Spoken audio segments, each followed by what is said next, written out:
Hello guys and welcome back to another 100 Prestige fitment video. On today's video we're going to show you how to fit our new Easy Fit Mudflaps.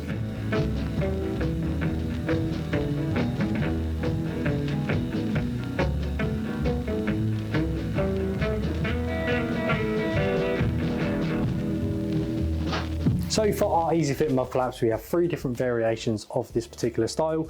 We have the Union Jack matte, we also have it in gloss black, and we have the rock texture which we'll be fitting today. Now after customer feedback we've actually adjusted our mudflap styles on not only how they fit but also the stylized and what they look like. So the rock texture ones, as you can see, are visibly a little bit smaller. That is because when you're using the vehicle for off-road, that reduces the risk of actually damaging the mudflaps or actually forcing them to come off and getting caught on any rocks whilst you're doing expeditions. So we've also changed the fitment of them as well. You no longer have to remove the wheel arch lining and actually bolt on the mudflaps like the genuine Land Rovers. You actually just remove the clips and also attach them with some self-tapping screws. So let's get into today's fitment. Okay, so tools required for today's job. You will need a trim tool, whether it's a plastic or a metal one. You'll also need a Phillips screwdriver. For the purpose of this video, we're going to be using a ratchet with a Phillips attachment on it. You'll also need a drill with a 2mm drill bit. Okay, the first step is to jack up a vehicle if you can. If you've got air suspension, this is sometimes easier. Using a trim tool, what you want to do is just release the 3 clips on the bottom of the undershield at the rear. Now there's 2 parts to this clip, so you want to release the top part and then with the trim tool, release the bottom. Now it's keen to know when you actually remove these, not to move the wheel arch lining where it is. We'll show you that shortly. Now grab mudflap, put it up to the vehicle, hold it in place, and you'll see that all the holes line up where the clips were.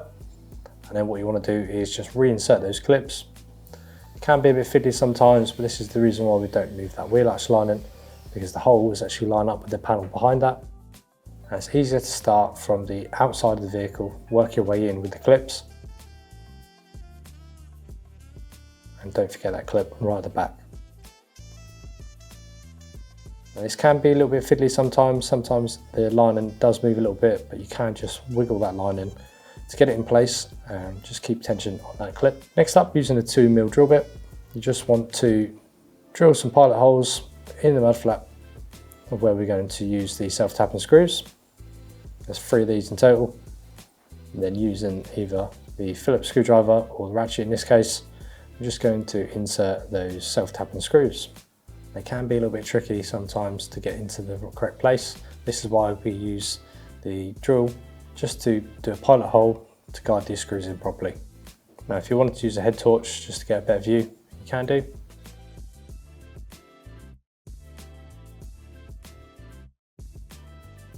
Now that's done, you repeat this process on the other side. Okay, now onto the front mudflaps. Again, you just want to release this clip on the front of the undershield. If you are able to jack up the car and take the wheel off, sometimes that is easier, but if not, just turn the wheel. And take that clip off and release it, and then put the mudflap up into place, and then reinsert that clip on the outside of the mudflap, just like so. Using a trim tool to guide it in if it's a bit tight. Usually this front clip is a little bit more stiff. Getting back in.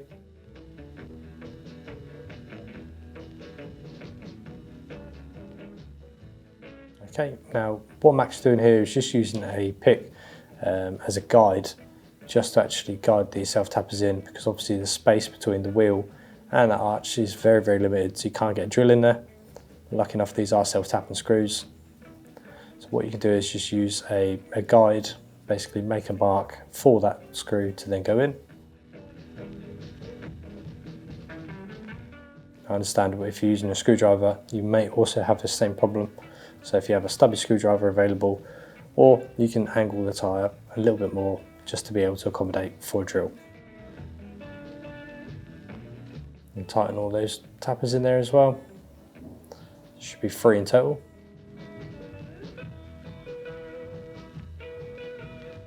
And then we need to do the 2 self-tappers on the underneath.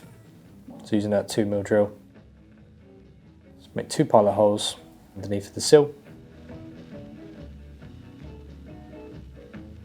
And then insert self-tappers underneath.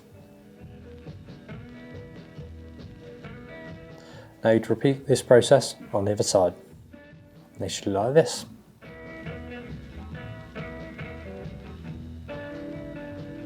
So that is the end of today's fitment video, guys, and how to fit our Easy Fit mud flaps. If you would like to see a video on how to fit the Land Rover genuine versions, please get in contact with our sales team or drop it in the comment section below.